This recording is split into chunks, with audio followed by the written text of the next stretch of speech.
बिस्मिल्लाहिर्रहमानिर्रहीम। आज मैं बना रही हूँ चावल के आटे के पापड़ बनाने के लिए मैंने 1 कप चावल का आटा लिया है। 1 कप चावल के आटे में टोटल 12 कप पानी शामिल हुआ है। पहले 9 कप पानी मैंने शामिल करके इसको पकने के लिए छोड़ दिया। फिर उसके बाद दरमियान में मैंने 3 कप पानी और शामिल करके जितना बैटर थिक मुझे चाहिए था उसके हिसाब से मैंने पका लिया।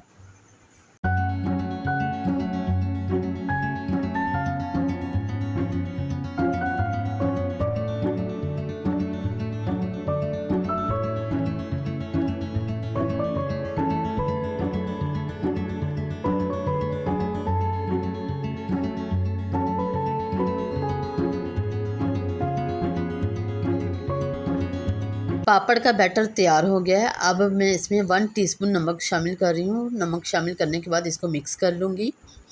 मिक्स करने के बाद इसको ठंडा होने के लिए छोड़ दूँगी। जब ये ठंडा होगा तो क्वांटिटी में और कम हो जाएगा।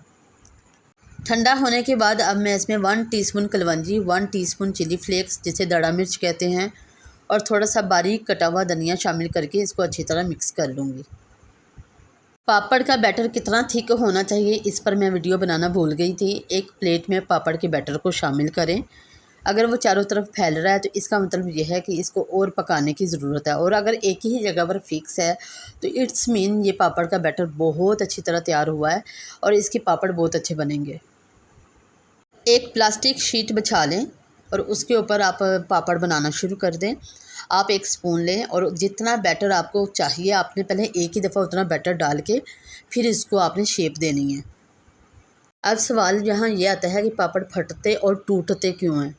टूटते इसलिए हैं क्योंकि वो बहुत पतले होते हैं, और फटते वो इसलिए हैं कि जब हम पापड़ बना रहे होते हैं तो हमें अंदाज़ा कम लगता है, हम दोबारा पापड़ पर अंदाज़ा डालकर तो उसको दोबारा उसकी शेप देते हैं तो वो उसकी वजह से फटते हैं। तो आपने कोशिश करनी है कि एक ही साथ जितना बैटर डालना डाल के आप उसके ऊपर उसको जो स्पून चलाएं और उसको शेप दे दें। जब पापड़ खुश्क हो जाते हैं तो खुद ब खुद ही शीट से अलग हो जाते हैं। अब यहाँ पर जो पापड़ खुश्क हो गए मैं उनको अलग प्लेट में रख रही हूँ, और जो शीट पर पड़े हुए हैं जब वो खुश्क होंगे तो वो खुद ब खुद अलग हो जाएंगे।